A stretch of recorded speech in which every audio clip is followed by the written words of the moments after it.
Afternoon, everybody. Checking in with you. It is 20 to 4, Tuesday afternoon. We're in Fort Worth, Texas. Say that with my southern drawl. We're in Fort Worth, Texas. That wasn't funny. So yeah, we're down here at a place, RTI Incorporated, Refrigerated Transport Incorporated. We are at our first stop today. We have another one early, 6 a.m. tomorrow morning in Tyler, Texas. And then I don't know what we're going to reload, but it'll be something out of Texas, Oklahoma. Headed back to Iowa, I'm sure. So, pretty simple trip down here. They overloaded me last night. The one time that I gave myself plenty of time to dry, didn't need anything crazy. I just had plenty of time. Trailer was ready, got there, hooked up to it, took it up to the scaled it, 97,000. No big deal. Couple 100 pounds overweight, right? So I had to bring it back, throw it in the door again. Took them like 2.5, 3 hours to rework it. Didn't get out of Osceola at about 10 o'clock last night. Made it down to Atoka, Oklahoma. Crashed there. Got down here about 20 minutes ago, so yeah, a little after 3:15. And now we just wait to unload and then head over to Tyler and deliver there at 6 a.m. tomorrow. So sometime between now and then, we need to find a truck wash. This truck is filthy. I mean, filthy. It looks like a pig went out in the back lot and rolled around in it. And that's clean compared to this truck. It is filthy, filthy, filthy. So we're going to get the truck washed today, hopefully. and then just relax. So I'm gonna cook some oatmeal and hang out till they call me and put me in a door, and then we will talk with you here in a little bit. So thank you.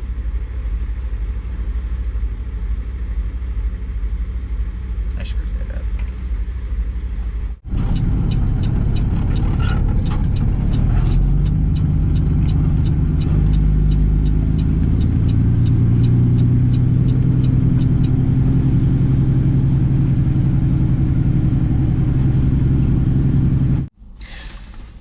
It's me again,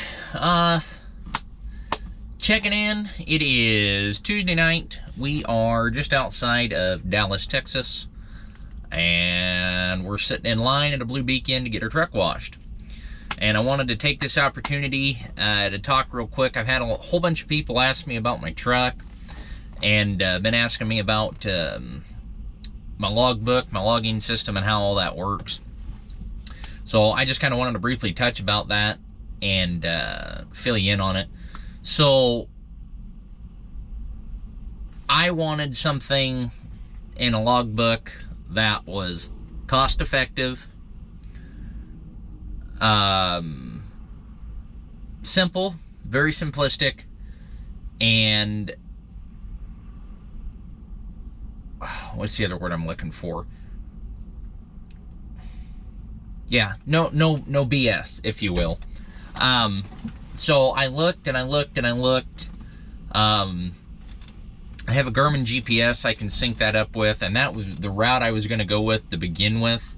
But I didn't. After coming to the conclusion, I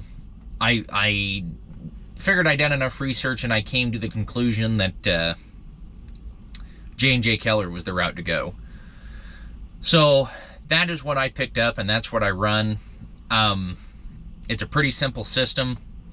I'll kind of show you a little bit of how to operate it. I don't want to monologue too long. A lot of my videos obviously consist of that, and today is going to be more of that because I just wasn't a lot of driving that I could capture today and everything. So I just drove a little bit and sat. So I'm going to talk to you for a little bit. So without any further ado, I'm going to show you my logging system. So here we go. We have our logbook here. Like I said, it is a J&J Keller system.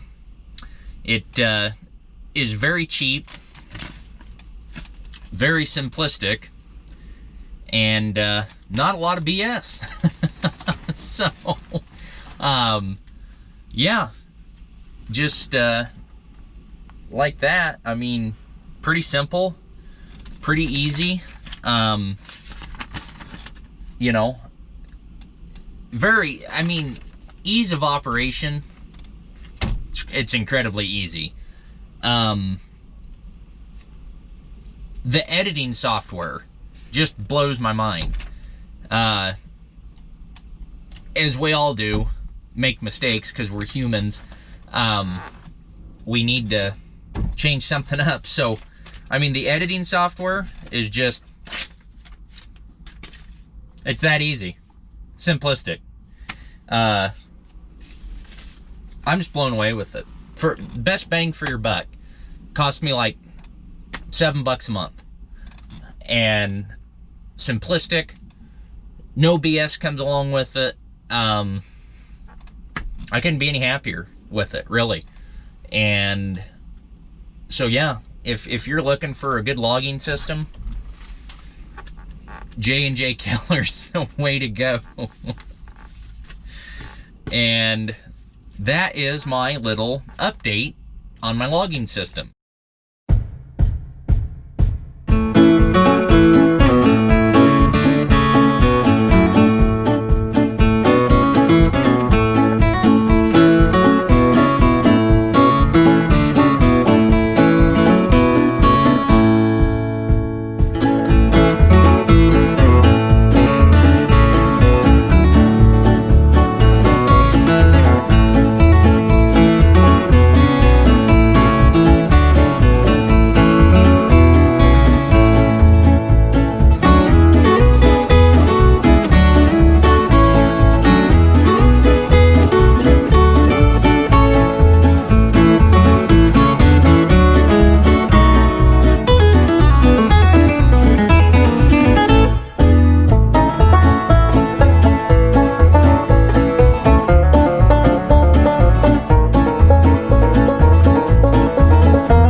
Okay, I've been getting asked by a lot of you about my previous trucks and why I sold my last one and bought the one that I currently have. So here's some pictures of my former trucks. The first one here, the white flat top, is a 2001 379 extended hood. Has a 7CZ C16 Cat, 600 horse with an 18 speed and 355s. I didn't own this truck. I drove it for who's now a really good buddy of mine, and I started out with him pulling a tanker, food grade tanker, and then transitioned into some LTL reefer and kind of really found my passion for that. So that truck was sold and it went to Georgia, and it was bought and replaced with this truck, which is a 2005 Peterbilt 379X model. Has the gunmetal gray interior. It was a 550 twin turbo Cat, 13 speed on 336 rears. I too drove that for him, and then he decided he wanted out of the trucking business, so that was where I came into effect in buying my own truck again. So I bought this truck off of him in November of 2019 and drove it not very long. I sold it in July of 2020, and if there's ever a regret I have, it was selling that truck. I never should have sold it. It was a great truck. It did stick fairly local to home. A kid about 1 hour from me purchased it, and he pulls triple axle bull rack with it, or pot, whatever you want to call it, and hauls pigs all around Iowa. So unfortunately right now she's a little cosmetically deficient. I think the day after Thanksgiving or 2 days afterward, he hit not one but 2 deer with it. So it'll be getting a herd bumper and going from there. So this next truck here is my last truck I had prior to my 2006, and that was a 2003 Peterbilt 379 6NZ Cat, 18 speed, 325 gears. Obviously you can see that was my stainless spread reefer, or stainless steel spread axle that I had. It was a 2012 Wabash 53 foot 10-2 sliding spread. I sold that as well because I had ambition to economize, if you will. I wanted a truck that was slightly bit more efficient, and I needed a trailer to do that. Obviously that's not the case. So the truck was sold, it went to Nebraska. The trailer was sold and it went to Missouri. And that's basically my little update for you. The last couple trucks that I've either owned or drove or been around. So yeah, I hope you enjoyed that. Hope that gives you a little insight about me and the trucks, and thanks for watching.